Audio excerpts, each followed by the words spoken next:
स्वागत है। इस वक्त हम उत्तर प्रदेश के बस्ती जिले में हैं और बस्ती जिले की रुधौली विधानसभा सीट है। इस विधानसभा सीट में 1996 और 2007 में जो है बीएसपी को विजय मिली थी और इस बार इस विधानसभा से बहुजन समाज पार्टी के टिकट पर अशोक मिश्रा जी चुनाव लड़ रहे हैं।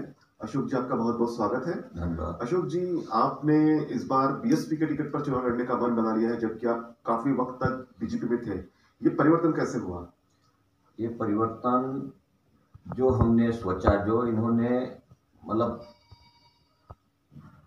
कहानी और करनी में बड़ा अंतर महसूस कर रहे हैं। और मैं एज ए ब्लॉक प्रमुख सल्टुआ गोपालपुर से 5 साल रहा।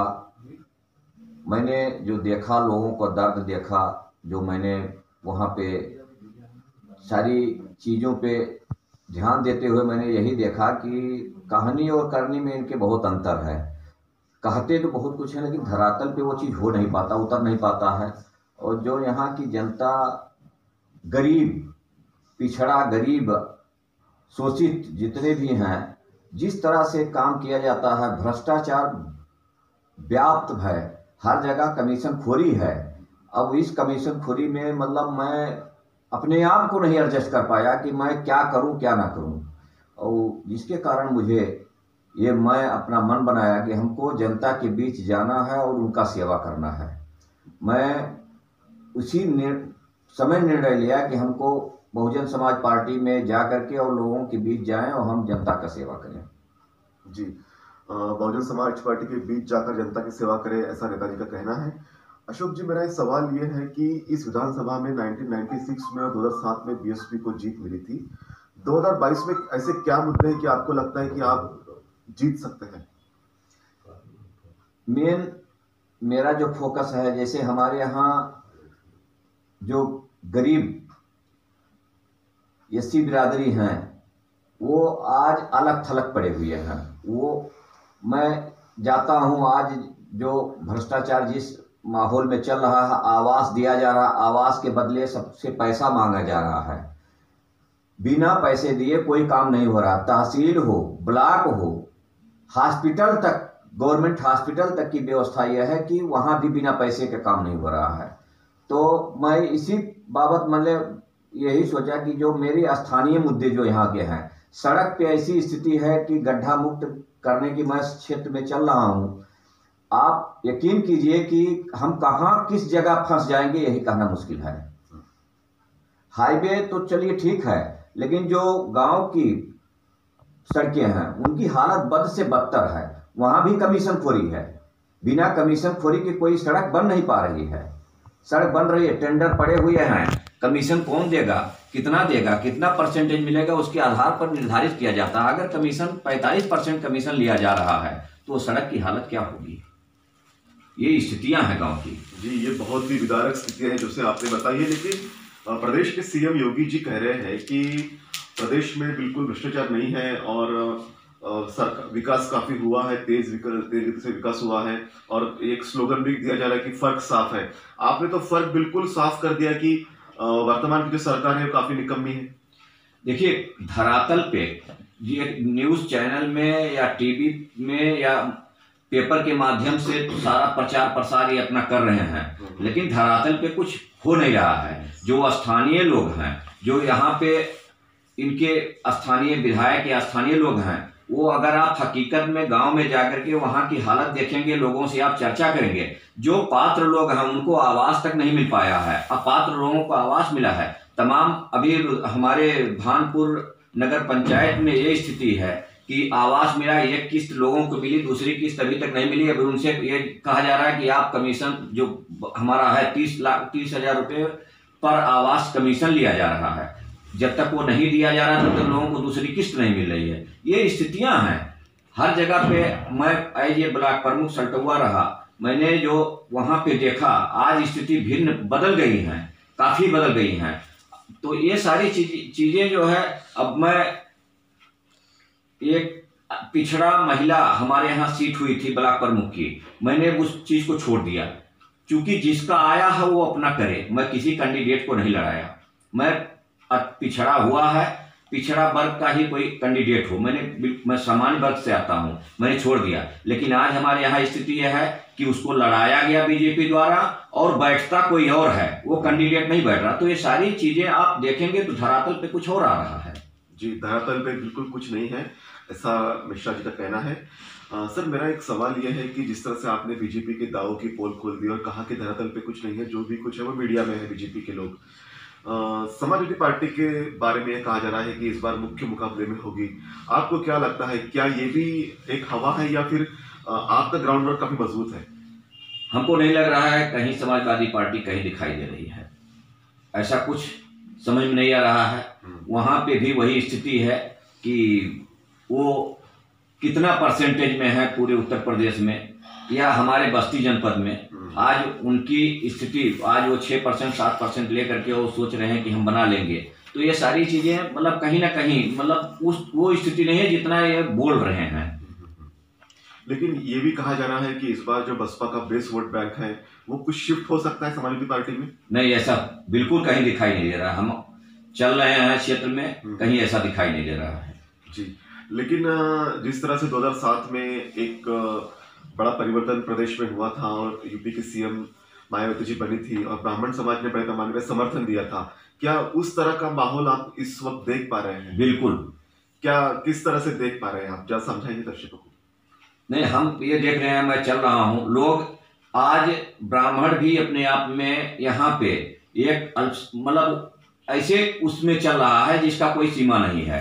आज ब्राह्मण अलग थलग पड़ा हुआ है, ब्राह्मण का भी कोई सुनने वाला नहीं है यहाँ पे कि कोई सुनने वाला हो। तो हमको लगता है ब्राह्मण पूर्ण रूप से मन बना चुके हैं बसपा को वोट देने के लिए। तो आपको लगता है कि ब्राह्मण, दलित और जो पिछड़ा वर्ग कॉम्बिनेशन है ये इकट्ठा एक बार बसपा की सरकार बनेगी, आप विधायक बनेंगे? बिल्कुल। किस तरह? मुझे पूर्ण विश्वास है कि हम लोग जो सपोर्ट हमको मिल रहा है, जो हमारे क्षेत्र से मिल रहा है, हमको ये लग रहा है, और हम बस्ती जनपद की बात कर रहे हैं, हमको लग रहा है हम सब मिल करके बहन मायावती जी को मुख्यमंत्री बनाएंगे और बसपा की सरकार बनेगी। बहुजन समाज पार्टी के बारे में कहा जाता है कि बीएसपी मीडिया में ज्यादा चर्चा भी नहीं होती लेकिन धरातल पर काफी काम करती है। क्या आपको इस तरह का कुछ अनुभव आया है? बिल्कुल। किस तरह से लगता है कि आपको बीएसपी के वर्कर काम कर रहे हैं? नहीं, जो बीएसपी के लोग हैं, चूंकि वो पिछड़े वर्ग में से आते हैं, दलित हैं, ज्यादातर उनका जो दलित वोट है, दलित वोट वो चौराहे नहीं बोल सकते हैं, क्योंकि ऑलरेडी वो दबे कुचले अपने आप को महसूस करते हैं। वो किसी चाय की दुकान पे कहीं और बैठ करके समाज में नहीं बोलते हैं, लेकिन उनका वोट साइलेंटली बसपा का ही है। अब सवाल ये रहा कि चूंकि इस गवर्नमेंट में वो और दबे हुए हैं, वो कहीं बोल नहीं सकते हैं, इसलिए मतलब मैं जा रहा हूँ गांव में, देख रहा हूँ बद से बदतर हालत है। केवल एक राशन के नाम पे इसमें भी लूट घसोट है, इसमें भी तमाम समितियां बनाए थे, निगरानी समिति बना था हमारे यहाँ, और उससे मतलब लोगों का निगरानी समिति से मतलब केवल धन उगाही का एक का वो बना था। तो आज जनता जान रही है कि क्या हो रहा है। जी, धरातल पर जनता जान रही है क्या हो रहा है, किस तरह से लूट मची हुई है, किस तरह से लोगों को दिक्कतों और परेशानी का सामना करना पड़ रहा है। इस तरह से बातें जो है अशोक मिश्रा जी ने कही है। मैं आपसे जानना चाहता हूँ कि रिधोली विधानसभा के संदर्भ में आपका क्या विजन है? अगर आप विधायक बनकर आते हैं तो किस तरह से इसको डेवलप करेंगे? देखिए, मैं काफी दिन तक बाहर भी रहा हूँ, मैं गांव से जुड़ा हूँ, मैं किसान का लड़का हूँ, मैं एक गरीब परिवार से आता हूँ, तो मैं दर्द समझ सकता हूँ। मैं भी आज खेती गृहस्थी हम लोग करते हैं और मतलब कर रहे हैं, बाहर रहा, बाहर से भी मैंने सीखा ये चीज़, जो हमारे यहाँ की जो स्थितियाँ हैं, भौगोलिक स्थिति है, अगर हम एग्रीकल्चर से ही देखा जाए, यहाँ जैसे शीतगृह, कोल्ड स्टोरेज वगैरह बने, हम प्रयास करेंगे, अगर हमारी सरकार आती है हम प्रयास करेंगे कोल्ड स्टोरेज बने। यही वाटर गन शुगर मिल है, बंद पड़ी है, हम प्रयास करेंगे वो शुगर मिल फिर से चालू हो। हम प्रयास करेंगे जो किसान का बकाया मूल्य गन्ना का पड़ा हुआ है वो उनका भुगतान उनको समय से मिले। आज 4-5 साल हो गए हैं वाटर गन शुगर मिल में जिनका बकाया था आज तक नहीं मिला। बस्ती शुगर मिल बिल्कुल बंद हो गई। तो ये सारी चीजें जो था वो बंद होते चला जा रहा है। मेरा प्रयास रहेगा कि यहाँ पे हम कम से कम दूध उत्पादक, यहाँ अच्छा खासा जो प्रकृति ने दिया, हमको जल संसाधन दिया है, पानी की कोई कमी नहीं है। हम दूसरे प्रांतों में अगर देखें तो हमारे यहाँ हम बहुत इसमें काफ़ी आगे हुए हैं, लेकिन हमारे यहाँ कोई ऐसा चीज़ नहीं है जिससे यहाँ का किसान अपना सामान स्टोरेज कर सके। जो आज आलू या जो और फसलें हैं, तिलहन दलहन जो भी है, वो पैदावार तो होता है लेकिन उसका मूल्य नहीं मिल पाता है। वो बस वही होता है, फिर वो दूसरी जगह से आता है और लोग उसको खरीद करके खा रहे हैं। तो ये सारी चीज़ें अगर हम कुछ थोड़ी बहुत उनको प्रोत्साहन दिया जाएगा तो हम आगे बढ़ सकते हैं। बिल्कुल, अपने क्षेत्र के विकास के बारे में बिल्कुल एक अच्छी सोच, सकारात्मक सोच अशोक मिश्रा जी रखते हैं। सर, आपने जिस तरह से अपने क्षेत्र के विकास के बारे में अपनी धारणाएं व्यक्त की, अपना एक अनुभव साझा किया, मैं जानना चाहता हूं कि जिस तरह से आपने एक लोगों के सामने अपना एक विजन रखा है, क्या लगता है कि आपका मुख्य मुकाबला किससे होने का संभावना है? देखिए, अभी तो ये स्पष्ट मैं नहीं कह सकता हूँ क्या होगा। मैं ये जानता हूँ, मैं चल रहा हूँ, मैं जनता के बीच काम कर रहा हूँ, मैं 5 साल रहा, मैं उसी क्षेत्र का रहने वाला हूँ। हमारे यहाँ रुधौली विधानसभा में दूर दूर से लोग आते रहे। हमारे विधानसभा क्षेत्र का कोई प्रत्याशी नहीं चुना गया, स्थानीय प्रत्याशी नहीं चुना गया, स्थानीय प्रत्याशी नहीं चुना गया। मैं स्थानीय हूँ। अच्छा। मैं जनता के बीच में हूँ। मैं 5 साल लोगों का सेवा, जो मुझे जबकि गवर्नमेंट मतलब बिल्कुल एकदम दरकिनार कर दिया था, हम लोगों के पास कुछ नहीं बचा था, लेकिन तब भी मैंने सबको सम्मान दिया और आज भी मैं उसी पे लगा हूं कि सबको सम्मान मिले, उनका हक मिले। जिनका जो हक है वो हक मिलना चाहिए। तो आपको बीजेपी के 5 साल के समय में जब आप पार्टी में थे तब ये संभव नहीं हो पाया? नहीं, बिल्कुल संभव इसलिए नहीं हो पाया क्योंकि उनकी सरकार थी, मैं उनके खिलाफ बोल नहीं सकता था। हाँ, तो आपको लगा कि अब खुलकर बोलने के लिए मंच अच्छा है? जी। तो हमारे साथ अशोक मिश्रा जी थे और इन्होंने बताया कि किस तरह से बीजेपी की सरकार में भ्रष्टाचार व्याप्त है और धरातल पर कुछ काम नहीं हो रहे हैं और जनता की सेवा उन्हें करना है। लोगों के बीच में जाकर एक अपना विजन भी उन्होंने रखा अपने विधानसभा के संदर्भ में क्या होना चाहिए और बीएसपी के माध्यम से अब वो टिकट लड़ रहे हैं। सर, आप हमारे बीच में आए, अब अंतिम संदेश आपसे जानना चाहेंगे कि क्या आप लोगों को कहना चाहेंगे? मैं यही अपने रुधौली विधानसभा की जनता से यही कहूँगा कि आप सोच समझ करके एक अच्छे प्रत्याशी, किसी प्रलोभन में ना आकर के एक अच्छे प्रत्याशी को, जो आपके क्षेत्र का प्रत्याशी हो, जो आपके बीच का प्रत्याशी हो, उसको चुने। और आप 10 साल देखे हैं कि स्थितियां क्या बनी हैं, क्या बिगड़ी हैं, किस किस तरह से परेशानियों का सामना जनता को करना पड़ा है। आज तहसील में जहां पहले जो भ्रष्टाचार का सीमा था, आज हमको लगता है उससे ज्यादा हो गया है।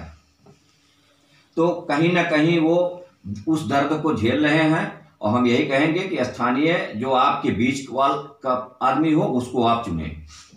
जी, नेताजी का कहना है कि जो लोकल व्यक्ति, जो स्थानीय व्यक्ति, जो उनके सुख दुख में रहता है, दर्द में रहता है, अपने बीच में रहता है, उस व्यक्ति को चुने। सर, आप हमारे बीच में आए और आपने इतनी सारी बातें की, लोगों से अपनी भावनाएं साझा की, उसके लिए आपका बहुत बहुत शुक्रिया। धन्यवाद।